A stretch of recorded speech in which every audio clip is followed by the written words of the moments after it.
ঘরে থাকা 1 কাপ কাঁচা চাল আর অল্প একটু ডাল দিয়ে তৈরি করে দেখাবো ভীষণ মজার ক্রিস্পি মুচমুচে ঝাল চাপটি পিঠা। এই পিঠাটা বানানো খুবই সহজ আর খেতে ভীষণ মজার। অবশ্যই রেসিপিটা ট্রাই করো, আশা করছি তোমাদেরও অনেক ভালো লাগবে। পিঠা তৈরি করার জন্য আমি এখানে চা খাবার কাপ মেপে 1 কাপ নিয়েছি ভাতের চাল। আমরা রেগুলার যে চালের ভাত রান্না করে খাই আমি সেই চালটাই এখানে নিয়েছি। সেই সাথে দিয়ে দিব ওই কাপ মেপেই হাফ কাপ পরিমাণ আতপ চাল। চাইলে তোমরা এখানে আতপ চালের পরিবর্তে গোবিন্দভোগ চাল বা বাসমতি চালটাও ব্যবহার করতে পারবে। আর দিয়ে দিব ওই কাপ মেপেই 1/4 কাপ মুগ ডাল। মুগ ডালটাকে আমি শুকনো খোলায় একটু ভেজে নিয়েছি, এতে করে মুগ ডালের যে একটা কাঁচা স্মেল থাকে সেটা চলে যাবে, পিঠাটা খেতেও অনেক বেশি ভালো লাগবে। অবশ্যই এখানে যে কোনো বাটি অথবা কাপ সেট করে নেবে উপকরণগুলো একটু মেপে নেবার জন্য, তাহলে দেখবে রেসিপিটা বানিয়ে নিতে সুবিধা হবে। এবারে চাল আর ডালটা খুব ভালোভাবে ধুয়ে পরিষ্কার করে নিব। তো আমি এখানে চালটাকে অফ ক্যামেরায় 5 থেকে 6 বার পানি পাল্টে খুব ভালোভাবে ধুয়ে পরিষ্কার করে পানিটা ঝরিয়েও নিয়েছি। এবার দিয়ে দিব ওই কাপ মেপেই 1 কাপ পরিমাণ পানি। আর এই চাপটি পিঠাটা যেহেতু আমি ইনস্ট্যান্ট বানাবো, মানে চাল আর ডালটাকে আগে থেকেই ভিজিয়ে রাখিনি, তাই প্যানটাকে আমি চুলার মধ্যে বসিয়ে চুলার ফ্লেম অন করে দিব আর পানিটা ভালোভাবে গরম হওয়া পর্যন্ত অপেক্ষা করব। আর এখানে কিন্তু পানিটা একদম টকবক করে ফোটানো যাবে না। যখন দেখবে পানিটা ফুটতে শুরু করবে সেই পর্যায়ে চুলার ফ্লেমটা আমাদের অফ করে দিতে হবে।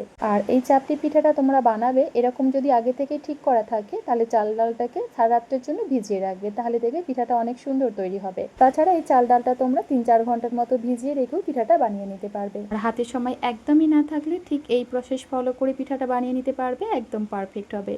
এবার চুলার ফ্লেম অফ করে চালটাকে রেস্টে রেখে দেবো 10 থেকে 15 মিনিটের মতো।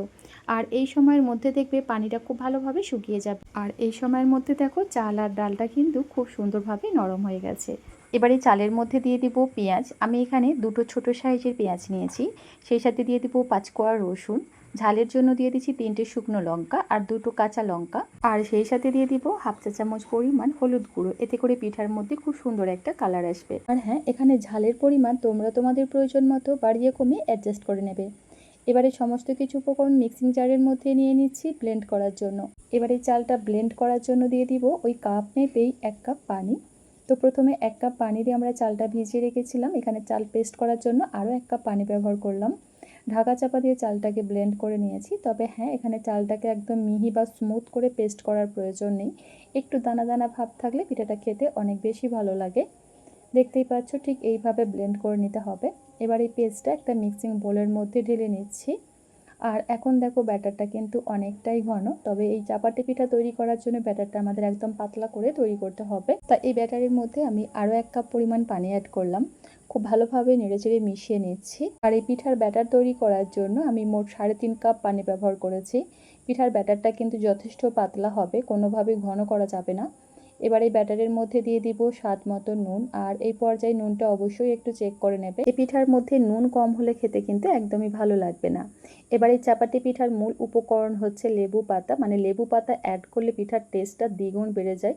পিঠার মধ্যে খুব সুন্দর একটা স্মেল পাওয়া যায় আর খেতেও ভীষণ মজার হয়। তাই হাতের কাছে থাকলে অবশ্যই ব্যবহার করবে, কোনোভাবে স্কিপ করবে না। চাইলে তোমরা এই পর্যায়ে অল্প একটু ধনেপাতা কুচিও ব্যবহার করতে পারো। তো দেখো লেবু পাতাটা খুব ভালোভাবে ব্যাটারের সঙ্গে মিশিয়ে নিলাম। আর এখন কিন্তু এই চাপটি পিঠা বানানোর জন্য ব্যাটারটা একদম রেডি। ব্যাটারের ঘনত্বটা আশা করি দেখেই নিশ্চয়ই বুঝতে পারছো, অনেকটাই পাতলা একটা ব্যাটার আমাদের তৈরি করতে হবে।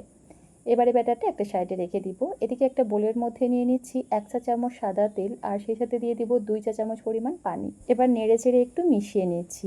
আর এই মিশ্রণটা আমরা গরম প্যানের মধ্যেই ব্রাশ করব, এতে করে দেখবে প্রতিটা পিঠাই প্যান থেকে খুব সহজে উঠে আসবে। পিঠা বানানোর জন্য এদিকে চুলায় একটা ফ্রাই প্যান খুব ভালোভাবে গরম করে নিয়েছি। তারপর ওই যে আমরা তেল আর পানির মিশ্রণটা বানিয়ে রেখেছিলাম সেটা ব্রাশের সাহায্যে খুব ভালোভাবে প্যানের মধ্যে লাগিয়ে নিয়েছি। তারপর পরিমাণ মতো ব্যাটার প্যানের মধ্যে দিয়ে দিব। আর ব্যাটারটা দেওয়ার সঙ্গে সঙ্গে প্যানের হাতাটা ধরে ঠিক এইভাবে দুলিয়ে দুলিয়ে ব্যাটারটাকে প্যানের মধ্যে খুব ভালোভাবে স্প্রেড করে নিতে হবে। আশা করি তোমরা দেখেই নিশ্চয়ই বুঝতে পারছো ঠিক কীভাবে করে নিলাম।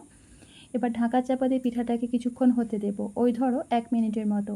এই 1 মিনিটের মধ্যেই কিন্তু পিঠাটা খুব সুন্দরভাবে তৈরি হয়ে যাবে। আর এই তো দেখো পিঠাটা কতটা সুন্দর তৈরি হয়েছে। আর এই পিঠাগুলো কিন্তু এপিট ওপিট করে ভাজার কোনো প্রয়োজন নেই। তবে হ্যাঁ, তোমরা চাইলে এই পিঠাটা আরও একটু লাল করে ভেজে নিতে পারো, মানে আরও একটু ক্রিস্পি করে ভেজে নিতে পারো।